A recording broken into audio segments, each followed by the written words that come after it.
თუ ADHD მდგომარეობა გაქვს, ალბათ კარგად იცი, რომ ზოგ-დღეებში ენერგიით სავსე იღვიძებ და იმ საქმეებსაც კი იწყებ, რომელიც თვეებია გადადებული გაქვს. ხოლო სხვა დღეებში კბილების გამოხეხვაც კი შეუძლებლად გეჩვენება. ეს სიზარმაცე არაა. ADHD მდგომარეობის დროს ენერგია სწორხაზოვნად არ მუშაობს.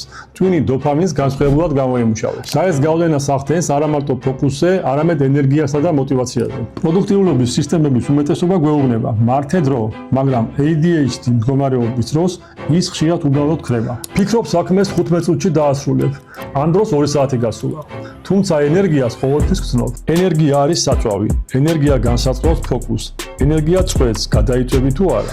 ხოლო როცა საკუთარ კანონზომიერებებს სწავლობ, აღარ ეკითხები საკუთარ თავს, რა უნდა ვაკეთო დღის 3 საათს. დაიწყებ ვაკითხვის დასმას, რა ტიპის ენერგია მაქვს ახლა და რომელი ამოცანა შეესაბამება ამ მდგომარეობას. შეიძლება ADHD მდგომარეობის დროს დროის მართვა კი არა, საკუთარი ენერგიის გაგება გჭირდება. რომელი მდგომარეობაა უფრო რთული შენთვის, დაწყება თუ ენერგიის შენარჩუნება. შემდეგ ვიდეოში გაიგებთ, როგორ აღმოაჩინოთ თქვენი ენერგიის პიკები და ვარდნები.